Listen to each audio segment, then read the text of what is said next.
Aries, bagamat maayos ang aura ng deal at may swerte sa pagpirma o paggawa, ang babala pa rin na hindi ito dahilan para maging kampante ka sa sitwasyon. May babala ang araw na ito tungkol sa iyong emosyon, lalo na sa loob ng pamilya. Ikaw ay madaling ma-trigger ng galit o iritasyon, at kapag hindi mo ito nakontrol, maaaring ikaw pa ang masisi kahit hindi ikaw ang may mali.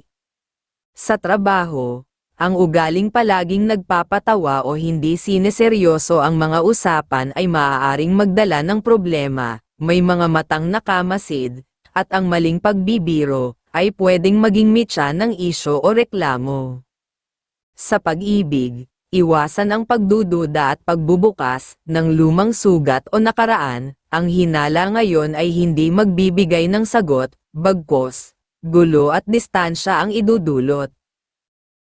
Taurus, ipinapakita ng gabay na ang araw na ito ay masusubok ang iyong disiplina sa pananalita. Kapag naging maingat ka sa pakikipag-usap, kusa mong makikita kung sino ang may malinaw na intensyon at sino ang may itinatagong motibo. Hindi kailangang ipaliwanag ang sarili sa lahat, ang tamang tao, kusa kang mauunawaan. Sa usaping kamag-anak at pera, pwede ang investment o pagsasama sa negosyo, kung patas ang hatian at pareho ang risk na kinakaharap ninyo. Kung ikaw lang ang mas naglalabas, mas mainam na umatras muna. Sa pag-ibig, iwasan muna ang pagdududa at pagsusuri sa bawat kilos ng mahal mo. Ang sobrang pag-iisip ay maaaring pagmulan ng tampuhan. Minsan, sapat na ang pagtitiwala upang manatiling matatag ang relasyon. Gemini, ang araw na ito ay nagdadala ng mga tanong na pwedeng sa isipan. Alin ang mas mahalaga at alin ang dapat bitawan muna. Huwag matakot humingi ng payo mula sa taong alam mong tapat at may malasakit sa'yo. Ang kanyang pananaw ang magiging susi upang makagawa ka ng mas matalinong desisyon. Pagdating sa pera, ang paalala ng gabay na maging maunawain sa pangangailangan ng mahal at ng anak. Kapag may balanse ang pagbibigay at pag-intindi, mas nagiging maayos ang daloy ng swerte sa pamilya. Sa trabaho naman, ipakita ang kasiglahan at pagiging masipag. Huwag mong ikubli ang magaling mo. Kapag naging masigla ka sa pagkilos, kusa kang mapapansin at mas lalawak ang oportunidad para sa'yo.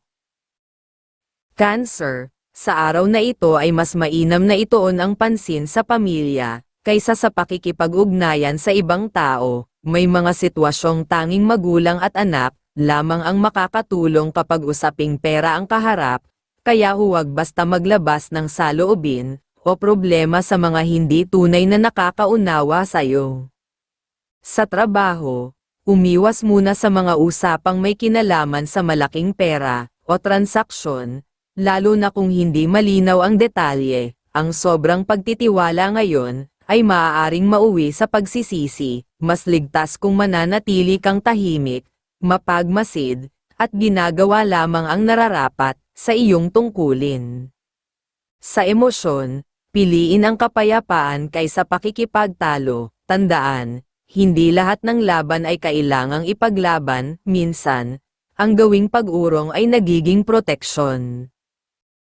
Leo, sa araw na ito ay may babala sa usaping pagkakakitaan at transaksyon. Bagamat may nag-aalok na tila okay nang masasabi na maganda at pangmatagalan ang pakinabang, hindi ito nangangahulugang ligtas ka na agad. Kapag naging padalos-dalos ang desisyon, maaaring ikaw ang magdala ng bigat kapag nagkaroon ng aberya sa hinaharap. Sa tahanan, iwasan ang ugaling laging nauunang magsalita o magbigay ng payo. May posibilidad na ang intensyon mong tumulong ay ma-misinterpret at mauwi sa hindi pagkakaunawaan. Mas mainam na makinig muna bago kumilos. Sa pag-ibig, ang kakulangan ng lamang at oras ay maaaring magdulot ng lamig ng damdamin. Kapag pinabayaan ito, unti-unting mawawala ang sigla ng mga pangarap ninyong dalawa. Virgo, Ang araw na ito ay may dalang pag-iingat sa transaksyon at pakikipag-usap, huwag munang magmadali sa pagsagot o sa paggawa ng pagdedesisyon, dahil sa iyong pananahimik mo makikita ang tunay na ugali ng kausap. Ang pagmamadali ngayon ay maaaring magbukas ng pintuan sa panlilinlang o maling tiwala. Sa trabaho, may nakaimbak kang galit o hinanakit sa isa sa iyong mga kasama. Kapag hinayaan mong manatili ito sa isipan, ikaw mismo ang mabibigatan at maantala ang iyong pag-usad. Ngunit tandaan, ang pagpapatawad ay hindi para sa kanila, ito ay para sa sarili mong kapayapaan at pag-asenso. Ang babala ng araw, ang sobrang pag-iingat, at sama ng loob ay parehong nakakapigil sa iyong pag-unlad. Libra, sa araw na ito ay mahalagang maging maingat sa bawat salitang binibitawan mo. Hindi lahat ng kausap ay may mabuting intensyon, at sa pamamagitan ng iyong pagpipigil at tahimik na pag-oobserba, mas makikilala mo kung sino ang dapat pagkatiwalaan at sino ang dapat iwasan. Tandaan, ang taong tapat ay hindi nagmamadali, ang may masamang balak, madalas ay maraming sinasabi. Pagdating sa dating kaibigan o matagal ng kausap, at sa usaping investment, maaari kang pumasok sa kasunduan, basta malinaw na parehas, na makakagawa ng pantay na obligasyon. Pero kung ikaw lang ang mas madaming investment, mas mainam na ikaw na lang mag-isa, mas liligaya ka pa kahit maliit sa una ang kikitain. Sa pag-ibig, ipinapayo na itabi muna ang pagdududa, ang pagseselos o paghihinala ngayon, ay maaaring mauwi sa hindi pagkakaunawaan, mas piliin ang mahinahong usapan at pag-unawa. Scorpio, bagamat positibo ang araw mo o maging daloy ng iyong transaksyon at masasabi may swerte ka sa mga kasunduan, may kaakibat itong panganib kung hindi ka magiging maingat sa ugali.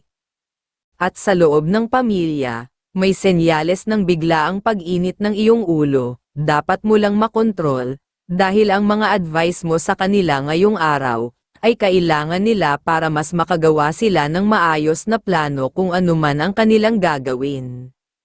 Sa trabaho, ang pagiging sobrang kampante o pakikipag-discussion ay hindi angkop sa araw na ito, ang maling timing ay maaaring magbukas ng pintuan sa intriga, o seryosong problema. Huwag maliitin ang sitwasyon, mas naaayon na gumawa ng matahimik.